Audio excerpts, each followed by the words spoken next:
स्वागत, धन्यवाद। मेरा नाम है प्रशांत किशोर। नेता नहीं है, हमारा कोई दल नहीं है और आपसे वोट मांगने भी नहीं आए। लोग पूछता है वोट क्यों नहीं मांग रहे। अगर वोट नहीं मांगिएगा तो बिहार सुधरेगा कैसे। तो वोट मांगने वाला तो हर 2-3 बरस पर आपके यहाँ कोई न कोई आता ही है। जो आता है यही कहता है हमको वोट दे दीजिए, हम आएंगे, आपका सब काम हो जाएगा। यही कहानी सुन सुन के आप वोट जीवन भर से दिए जा रहे हैं। पहले कांग्रेस को जिताए, फिर 15 बरस लालू जी को राजा बनाए। अभी 18 साल से नीतीश बाबू कुर्सी पर बैठे हैं। दिल्ली में आपने हमने मोदी जी को भी बैठा कर देख लिया। आपका और आपके बच्चों का जीवन नहीं सुधरा। तब कोई प्रशांत किशोर आए हैं, टेंट तंबू लेकर पैदल चल रहे हैं। आप हमारी बात सुनिएगा, हम पर भरोसा करके हमको वोट दीजिएगा। तो इसका क्या गारंटी है कि जीतने के बाद हम आपके साथ धोखा नहीं करेंगे। वोट से पहले तो सब आदमी अच्छे बतियाता है, वोट लेने के बाद आपका काम नहीं करता है। इसीलिए हम वोट नहीं मांगते। अभी हम 15-20 मिनट में आपको वो रास्ता बता कर जाएंगे। अगर आप उसको समझ जाइए तो वोट जिसको मन है उसको दीजिए, लेकिन जो रास्ता बता कर जाएंगे वैसे दीजिएगा। तो और कुछ हो या न हो, आपके बच्चों के लिए पढ़ाई और रोजगार, ये 2 चीज निश्चित तौर पर हो जाएगा। आपके गरीबी से निकलने का रास्ता खुल जाएगा। आप बात को सुनिए, समझिए, ठीक लगे तो अपनाइए और न ठीक लगे तो हम यहाँ से आगे बढ़ेंगे। जिसका बंधुआ मजदूरी करना है करते रहिए, जैसे जिंदगी चलाना है चलाइए, हमको उससे कोई फर्क नहीं है। देखिए, दुनिया में जितने विद्वान लोग हुए उन्होंने बताया कि गरीबी से निकलने का 3 रास्ता है। पहला रास्ता है पढ़ाई। अगर आपका बाल बच्चा पढ़ लिख जाए, पढ़ लिख के नौकरी पा जाए तो आप गरीबी से निकल सकते हैं। दूसरा रास्ता है जमीन। अगर आप पढ़े लिखे नहीं हैं, आपके पास जमीन हो तो खेती किसानी करके भी अपना जीवन आप सुधार सकते हैं। और तीसरा रास्ता है पूंजी, पैसा। अगर आप पढ़े लिखे नहीं हैं, आपके पास जमीन भी नहीं है, लेकिन अगर पैसा हो, कोई कर्ज भी दे दे तो कोई ना कोई छोटा मोटा रोजी रोजगार व्यापार करके आप अपना जीवन चला सकते हैं। ये 3 ही रास्ता है, नौकरी, खेती और व्यापार। नौकरी के लिए पढ़ाई चाहिए, खेती के लिए जमीन चाहिए और व्यापार के लिए, रोजी रोजगार के लिए पैसा पूंजी चाहिए। तो बिहार में आप ध्यान से देखिएगा, आपको पता चलेगा कि यहाँ ज्यादातर आदमी के पास ये तीनों में तीनों चीज नहीं है।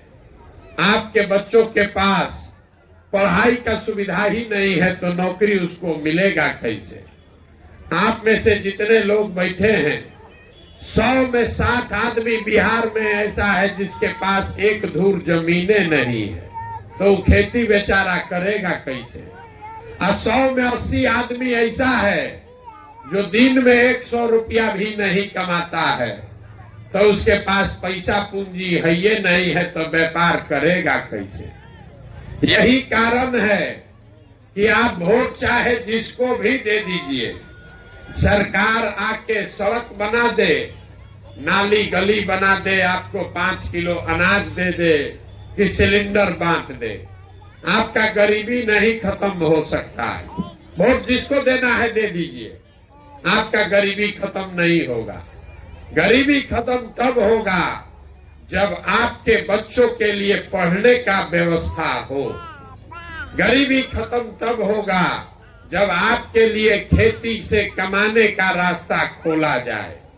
गरीबी खत्म तब होगा जब यहाँ के महिलाओं को, बच्चों को सरकार कर्ज दे, पैसा पूंजी दे, ताकि आप घर घर रोजी रोजगार कर सके। तो अगर ये तीन ही रास्ता है तो अभी तक ये हुआ क्यों नहीं और आगे कैसे होगा, यही 10 मिनट में आपको समझाएंगे। आप उसको सुनिए, समझिए और इसको अपनाइए।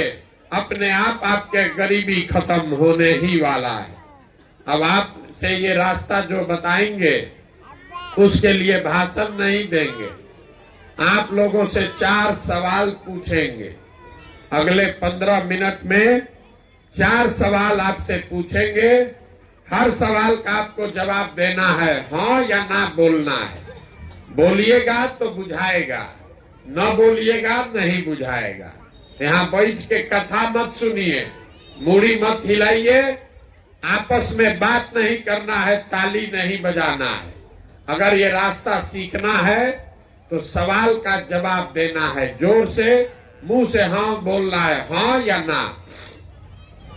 जितना लोग आप लोग यहाँ आए हैं सब लोग जरा सोच के बताइए, आपके गांव पंचायत में और कुछ हो या न हो, आप सभी के बच्चों के पढ़ने के लिए अच्छी व्यवस्था होनी चाहिए या नहीं होनी चाहिए?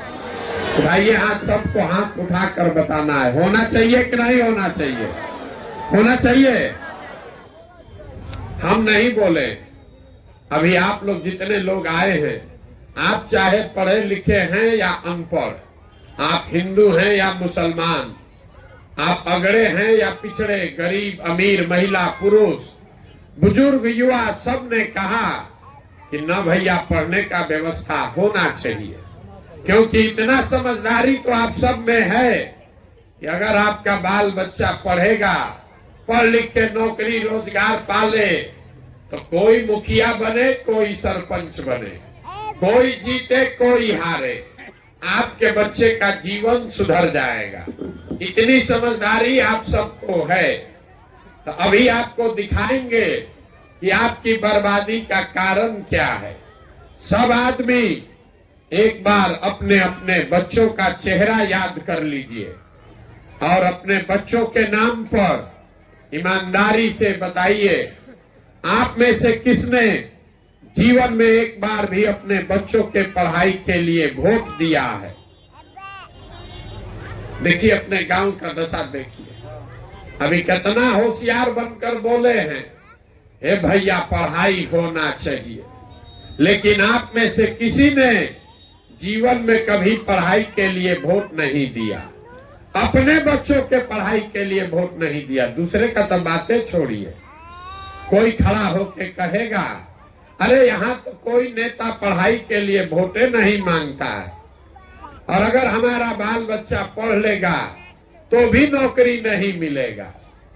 तो छोड़िए पढ़ाई का बात, इतना बात तो आपको सबको समझ में आ रहा है